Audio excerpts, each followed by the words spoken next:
Bueno, muy bien. Hemos tenido la exposición de este apartado o de este amplio capítulo de Zubiri, que era justamente lo real campalmente inteligido. Pues hemos visto las cosas, cómo las cosas son campales, la estructura básica de eh, de ese inteligir campalmente, y se ha detenido un poco más en el momento dinámico de, de la estructura de esa intelección campal. Ahora vamos a darle la palabra a Alejandro Moreno para que nos haga la exposición de este artículo o capítulo que complementa un poco el tema de esta intelección campal para luego pasar pues, a la conversación ya al diálogo. Alejandro, adelante, tienes la Muy bien. palabra. Gracias, Gracias, Oh, Daniel, por la exposición. Buenas tardes, soy Alejandro, soy de Sevilla. Como habéis dicho que nos presentásemos de nuevo, bueno, soy instructor de mindfulness desde hace 12 años, provengo del mundo de la banca, del cual afortunadamente me sacó, y digo afortunadamente, a veces no debería decirlo, pero me sacó un accidente de moto y una depresión bastante grande que tuve. En estos 12 años pues estudié filosofía en la Universidad de Sevilla y me formé en concreto en un programa de mindfulness que se llama MBSR, es reducción de estrés basado en atención plena, e hice el máster de mindfulness con el doctor Javier García Campayo en Zaragoza. He estado 4 años impartiendo programas en la prisión de Huelva, haciendo un estudio de cómo el programa disminuía la agresividad y aumentaba la empatía.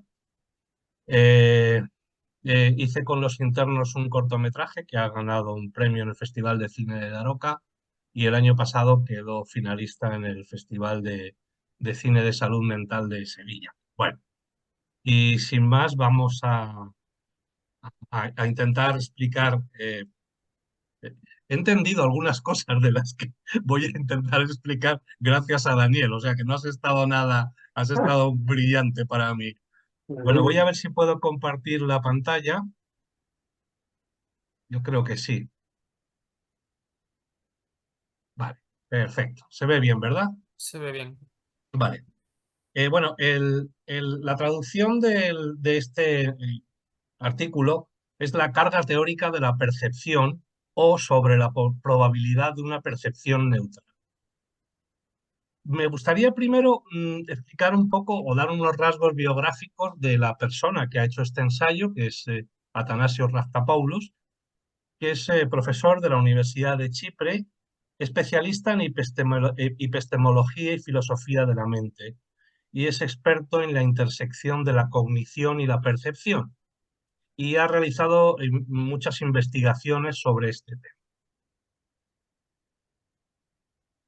Bueno, voy a explicar. Se refiere a dos posturas totalmente enfrentadas de dos filósofos. El primero, Jerry Fodor, que es un filósofo estadounidense y psicolingüista. En segundo lugar, Paul Charsland, que es un filósofo canadiense.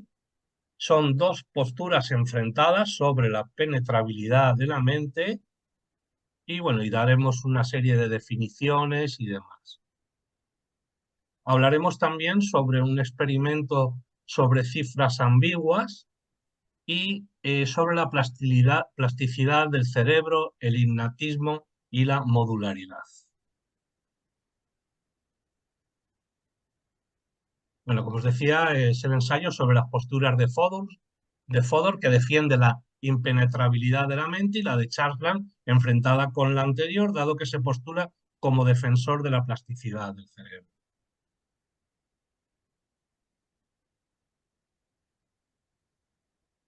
Bien, en cuanto a Rastapoulos, que es profesor de epistemología y ciencias cognitivas en la Universidad de Chipre, diremos que él explora el papel de la conciencia durante la percepción.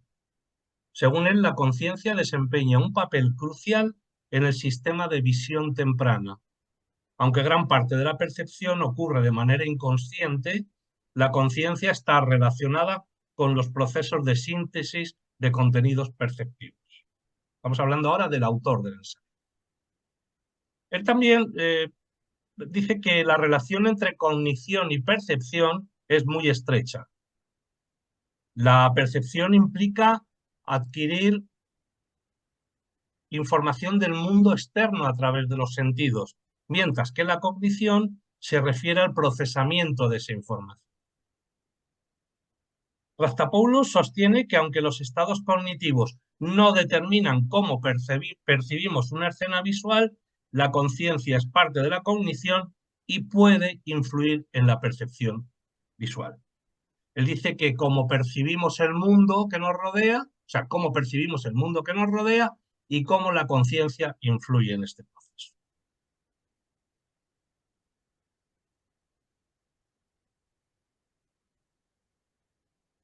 La postura de Fodor. Su obra más importante se llama La modularidad de la mente, que es su obra más relevante. Jerry Fodor murió en el año 2017 y nació en 1935. Fue un filósofo estadounidense, psicolingüista, y que sostiene que la observación es técnicamente neutral, afirmando que el aspecto de las cosas no se ve afectado por lo que uno cree. Fodor, en su teoría de la modularidad de la mente, opina que la mente se divide en diversos subsistemas innatos y compartimentales. Cada subsistema desarrolla una función específica. Podemos hablar del lenguaje, de la habilidad matemática, de la habilidad musical, y agrega que estas funciones y facultades mentales funcionan de forma similar a como lo hacen los ordenadores.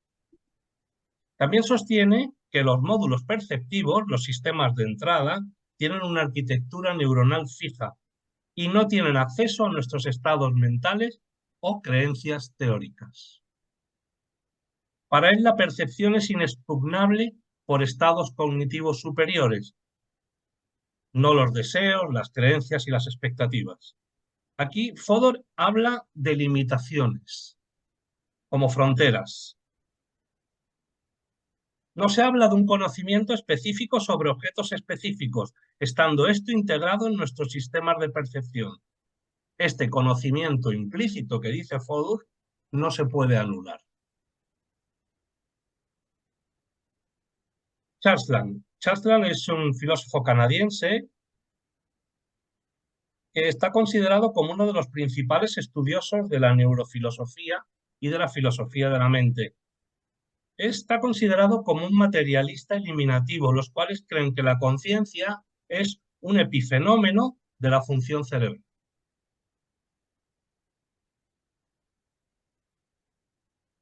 Está en contra de la tesis de la neutralidad teórica de la observación por dos motivos. Primero, que hay evidencias, en un cerebro muy plástico, hay evidencia de que los estados cognitivos afectan significativamente a la percepción. Y que incluso, admite Charles Lamb, que si hubiese neutralidad teórica, este dato puro o sensación es inútil en el sentido de que no puede utilizarse para ningún juicio discursivo, ya que las sensaciones no son estados con valor o con contenidos semánticos. Pero aclara el autor, Rastapoulos, qué son, por ejemplo, la sensación. ¿Qué es una sensación? La sensación, lo entienden, se refiere a los procesos que conducen a la formación de la imagen retiniana. Después hay una serie de procesos que transforman la sensación en una representación mediante la cognición, que sería la percepción. Percepción, para él, el autor ve la percepción como algo cognitivamente impenetrable. Todos los procesos posteriores a la percepción se denominan cognición.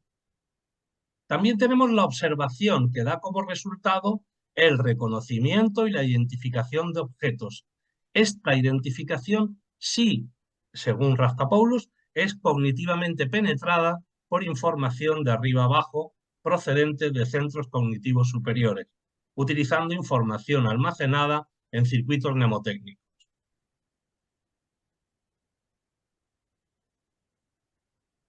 Churchland hizo un examen de diversas ilusiones y efectos visuales que revelan una amplia gama de posibilidades para la percepción visual. Contorno, el contraste, la forma, el tamaño, todos ellos, según Churchland, cognitivamente penetrables. En estos estudios de Churchland tiene bastante importancia la figura de David Barr, que es un neurocientífico británico y neuropsicólogo, el cual tiene una teoría de la visión que es un ejemplo de la teoría modular de Fodor, y él habla de que hay como 3 niveles de visión. El primer nivel, el inicial, sería capturar contornos y texturas en una imagen. Según Marr, el segundo nivel estaría centrado en el observador, el cual produce relaciones de oclusión, orientación y profundidad de las superficies visibles. El tercer nivel requiere una representación centrada en el objeto. Marr considera que el segundo nivel es el producto de la visión inicial, ascendente y basada en datos, es decir, la percepción. El reconocimiento de objetos se basa en la descomposición parcial, que es la primera etapa en la formación estructural de un objeto. Es dudoso que esta descomposición pueda ser determinada por principios generales que reflejen la estructura del mundo. Sin embargo, hay una información que fluye de arriba hacia abajo, desde los lugares más altos de la visión temprana, que es el conjunto de procesos mediante los que el sistema visual crea una representación inicial de propiedades sensoriales como el color, el movimiento, la disposición espacial. Esta información no respalda la penetrabilidad cognitiva desde el punto de vista extravisual. Estos son algunos de estos experimentos que hace Churchland con las cifras ambiguas que llama. La ilusión de Müller-Lyer. Bueno, son dos segmentos que terminan de forma diferente y dos segmentos exactamente del mismo tamaño, pero que nuestra sensación visual es que son de tamaño.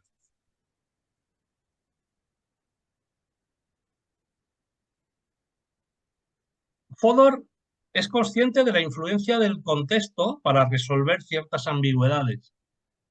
Cree que aunque el contexto resuelva la desambigüedad, no determina el resultado del módulo.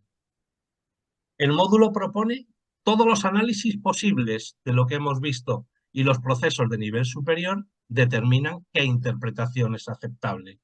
Sin embargo, él afirma que no podemos evitar las líneas como desiguales, a pesar de que sepamos lo contrario, lo cual demuestra que el sistema está encapsulado.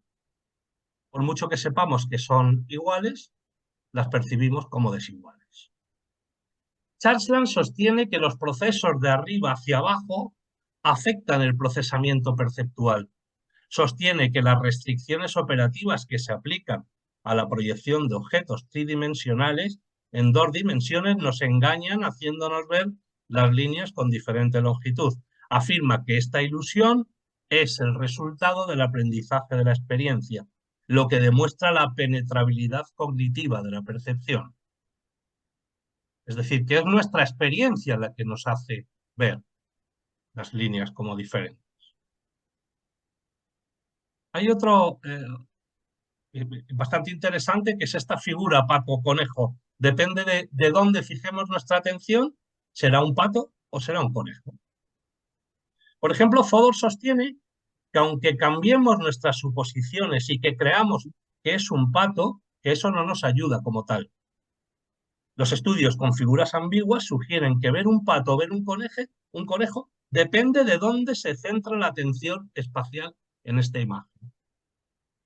Si la atención es de izquierda a derecha, tendiendo a centrarse en el lado derecho de la figura, su descomposición y organización de tal manera parece un conejo. Del mismo modo, si centramos la atención en el lado izquierdo, parecerá un pato, por lo tanto la figura está determinada por la atención exógena.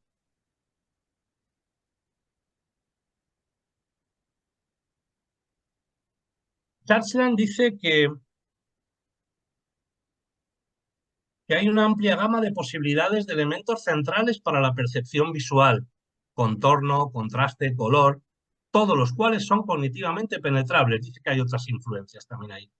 Y también existe otro tipo de atención que sería, hemos hablado de la atención exógena, que sería la atención endógena.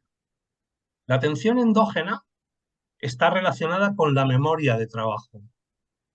Si, por ejemplo, si buscamos una cuchara, la buscaremos en la cocina, donde suelen estar las cucharas. Cuando el perceptor se centra en alguna parte de la imagen y la recupera de abajo hacia arriba, es fenomenalmente consciente de que es un pato o un conejo. Esta imagen se envía a áreas corticales superiores y se activa la memoria de trabajo, afectando al procesamiento visual.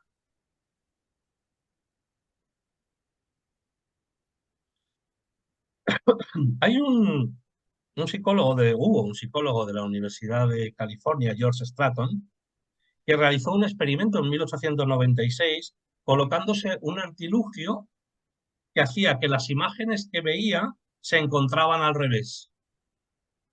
Curiosamente, él intentaba demostrar que después de un periodo de desorientación y de adaptación, volvía a ver con normalidad. Churchland mantiene que esto es una clara demostración de la penetrabilidad y plasticidad de nuestra visión, ya que el sistema se remodela en vista de nuestras experiencias. Fodor concede a Churchland la plasticidad de la percepción, pero no cree que esto afecte a la neutralidad. La percepción está impulsada por datos, no por una teoría, y que en vista de alguna nueva experiencia que altera su equilibrio, el sistema se reajusta. Parece que tanto Churchland como Fodor, según Rastapoulos, confunden la penetrabilidad cognitiva con cambios en los sistemas perceptivos impulsados por la experiencia. Lo que Fodor defiende sería la distinción entre lo que vemos y cómo lo interpretamos. Esta distinción es engañosa porque el reconocimiento de objetos es un proceso cognitivo y la observación implica el reconocimiento de objetos. Churchland tiene razón al rechazar la encapsulación de la observación, pero se equivoca al defender la penetrabilidad cognitiva de la percepción.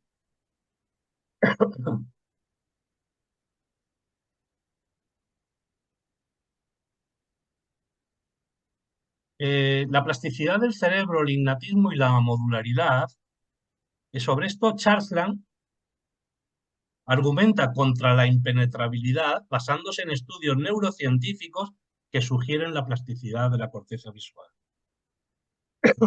Fodor dice que los módulos perceptivos están endógenamente especificados, cableados y con arquitectura neuronal fija, y que existen limitaciones arquitectónicas que consisten en los tipos de neuronas, características de respuesta, umbral de activación, etc. Abundan las pruebas de este tipo de innatismo, existencia, quiere decir existencia en los seres humanos de ideas o estructuras mentales previas a la experiencia. Este tipo de innatismo arquitectónico. Rastapoulos mantiene que sabemos que las conexiones sinápticas entre las neuronas se modifican por diversas causas, por la muerte celular de las mismas, y que muchas de estas modificaciones están relacionadas con la información recibida del entorno, en el sentido de que aquellas células que participan en el procesamiento de la información son seleccionadas para sobrevivir.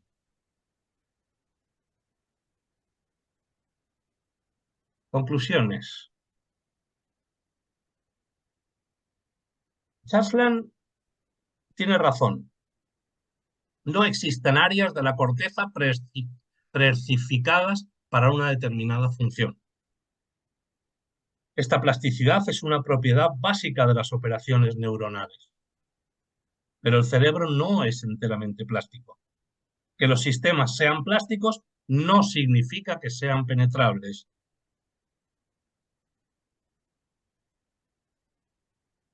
Hay investigaciones que muestran que los cambios pueden ser inducidos en patrones neuronales corticales visuales en respuesta al aprendizaje. El procesamiento visual en todos los niveles puede sufrir cambios a largo plazo que dependen de la experiencia. Está hablando del aprendizaje lento, que es el que provoca cambios estructurales en la corteza. Este aprendizaje se produce solo en aquellos conjuntos que son relevantes para el comportamiento. La activación está modulada por las demandas de la tarea. Determinan qué aspectos físicos de la información retiniana son relevantes, activando las neuronas apropiadas. Y el mecanismo que logra esto es la atención. Centrar la atención garantiza que los aspectos relevantes de la información se procesen más. Charles argumenta que el aprendizaje inducido por la experiencia cambia la forma en que observamos el mundo. La teoría de la visión de la modularidad de la mente de Fodor, que todo está estructurado jerárquicamente y que cada sistema es impenetrable a la influencia de las estructuras superiores, es incorrecta. La percepción, la cognición y la acción son segmentos superpuestos de un flujo mental continuo, no sistemas neuronales distintos. Esta mañana, preparando y repasando por última vez las diapositivas, bueno, he visto un poema y me gustaría terminar con ese poema. Es un poema de Rumi, como sabéis, místico sufí del siglo XIII. El mundo existe tal como tú lo percibes. No es lo que ves, es cómo lo ves. No es lo que escuchas, es cómo lo escuchas. No es lo que sientes, es cómo lo sientes. Vale, pues muchísimas gracias. Espero haberlo explicado más o menos correctamente o por lo menos inteligiblemente.